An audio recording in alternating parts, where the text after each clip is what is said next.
நான் இந்த சபையிலிருந்து வெளிநடப்பு செய்திருக்கிறேன். என்ன காரணம் என்றால் 2 ஊடகவியலாளர்கள் இங்கே சபைக்கு வந்திருந்த பொழுது ஒருவரை உள்ளுக்கு அனுமதிக்கவில்லை. அப்பொழுது நான் சபைக்கு உள்ளே சென்ற பொழுது அவர் வெளியில் இருப்பதை அவதானித்தேன். அப்பொழுது நான் அவரிடம் கேட்டேன், ஏன் வெளியில் இருக்கிறீர்கள் என்று கேட்ட பொழுது அவர் சொன்னார், தன்னை உள்ளுக்கு அனுமதிக்கவில்லை, வெளியில் இருக்க சொல்லி கூறினார். என்ன நான் உள்ளுக்கு சபைக்குள்ளே போய் தவிசாளரிடம் ஏன் அவரை வெளியில் இடைநிறுத்தி வைத்திருக்கிறீர்கள் என்றால், ஒரு காணி சம்பந்தமான விடயம் சம்பந்தமாக பக்கச்சார்பாக அவர் ஊடகங்களில் போட்டதாகவும் அதன் காரணமாக நாங்கள் அவருக்கு போலீஸில் முறைப்பாடு செய்திருக்கின்றோம். ஆகையால் தவிசாளருடைய முடிவில் தற்துணிவு முடிவில் தான் அவரை வெளியில் இடைநிறுத்தி வைத்திருப்பதாக எனக்கு தெரிவித்தார். அப்பொழுது நான் கேட்டேன், அந்த காணி விடயமாக என்ன பிழையான கருத்தை சொன்னார். நான் மற்றவர்களை பற்றி கதைக்கவில்லை. என்னுடைய அம்மா தந்தைக்குரிய இளவாலை சந்தியில் உள்ள காணியை இன்னொருவர் பின்பக்கத்தால் அரைப்பரப்புக்கு கொஞ்சம் குறைவாக பிடித்து வைத்திருக்கார். இந்த சைடில் இதுவும் அந்த காணி 69ஆம் ஆண்டு வழக்கு நடந்து நீதிமன்றத்தால் தரப்பட்ட வனம் பிரிவிடல் வழக்கு நடந்து அங்கே கிணறு இருக்கின்றது, பழைய கிணறு இருக்கின்றது. பழைய 100 வருஷத்துக்கு மேற்பட்ட கேட் தூண் 2 இருக்கின்றது. அப்போ எல்லை வரைபடம் இருக்கிறது. நாங்கள் எல்லையில் சரியாக மதில் அமைப்பதற்கு அனுமதி கோரி பிரதேச சபைக்கு சென்றபோது அங்கே எங்களுடைய எல்லைக்காரரிடம் சம்மத கடிதம் வாங்கியபடி கூறினார்கள். அவர்கள் சம்மத கடிதம் இல்லாமல் 12 அடி பாதை தங்களுக்கு இருக்கிறது என்று சொல்லி எங்கள் கேட் தூணையும் தாண்டி அவர்களுடைய அளவை காட்டுகிறார்கள். அப்போ ஏற்கனவே இந்த காணியிலிருந்து பிரிவிடல் வழக்கு நடந்தான் அது கொடுக்கப்பட்டது. அப்போ எங்களுக்கு எல்லை மதில் கட்டுவதற்கு சம்மத கடிதம் கேட்டால் அந்த அம்மாவின் எல்லையில் வீடு அமைக்கப்படுகிறது, எல்லையிலே வீடு அமைக்கப்படுகிறது. இதில் ஏன் அந்த அம்மாவுடன் சம்மத கடிதம் பெறவில்லை? இதுதான் என்ன ஆணித்தரமான கேள்வி. அப்போ அந்த உடவியலாளர் என்ன, இன்றைக்கு எங்களுடைய காணி நாங்கள் நீதிமன்றத்துக்கு சென்றிருக்கிறோம். அப்போ எங்களுக்கு சம்மத கடிதம் இப்போ எங்களை மாதிரி இல்லை, பல பேரிடம் சம்மத கடிதம் பெற்று தான் அனுமதி வழங்கி இருக்கிறோம். ஆனால் இந்த அம்மாவுக்கு மட்டும் அந்த அம்மாக்கிடம் சம்மத கடிதம் பெறப்படவில்லை. அது சம்மத கடிதம் தேவையில்லை. அப்போ இங்கே யார் பக்கச்சார்பாக நடந்தது? அதை விட ஒரு உறுப்பினருடைய தாயார்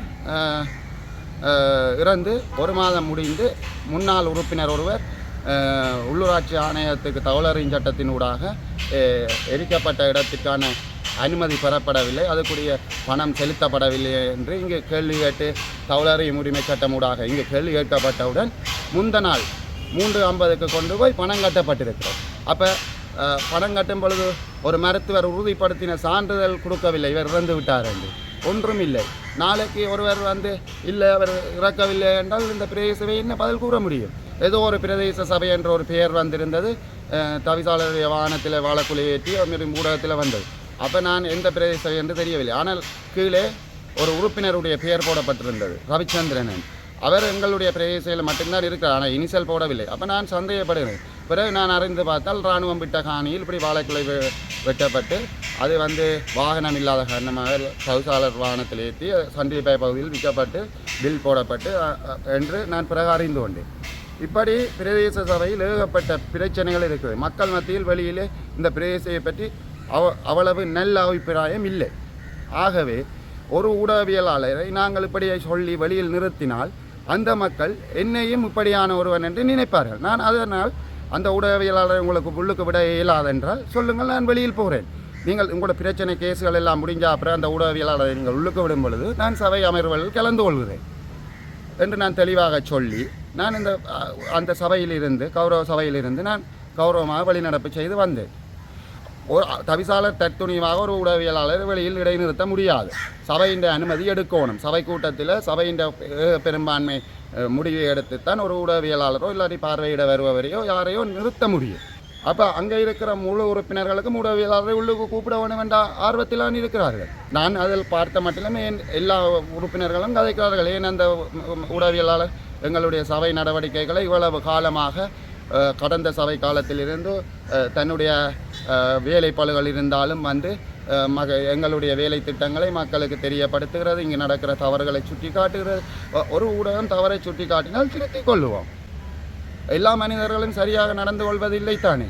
அப்போ நாங்கள் ஒரு தவறை விட்டுருந்தோம்னா இதை தவறு, இதை திருத்திக் கொள்வோம். அதுக்காண்டி ஒரு ஊடகவியலாளரை வெளியில் நிறுத்துவது நியாயமற்ற கருத்து. இது ஒன்றும் செய்யாமல் ஒரு போலீஸுக்கு ஒரு கட்டிடம் சம்பந்தமான முறைப்பாடு வழங்குகிற என்ட்ரி முறைப்பாடு வழங்க சென்றவர் ஒரு தவிசாளர் இல்லை, ஒரு செயலாளர் இல்லை, ஒரு தொழில்நுட்ப உத்தியோகத்தர் இல்லை, ஒரு வருமான பரிசோதகர் இல்லை.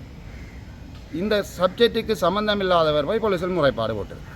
இப்போ போலீஸ் அவர்கிட்ட கட்டிடம் சம்பந்தமாக கேட்டால் அவர் என்ன சொல்லுவாருன்ட்டு எனக்கு கண்டா விளங்குது. இது இங்கே என்ன நடக்குது என்றால் செயற்பாடுகள் பிரதேச சபையின் நடவடிக்கைகள் சரிவர நடவடாட்டி ஊடகங்கள் ஊடாகத்தான் அது வெளியில் கொண்டு வரப்படுது. அப்போ அது சரி செய்யப்படுகிறது. இப்போ ஊடகம் ஒரு மிகப்பெரிய பங்கை அளிக்கிறது. அப்படி ஒரு ஊடகவியலாளர் வெளியில் நிறுத்துவது எனக்கு சம்மதமில்லை. அதை விட மக்கள் மத்தியில், பெரும்பாலான மக்கள் மத்தியில் இந்த பிரதேச சபை பற்றி நல்ல அபிப்பிராயம் இல்லை.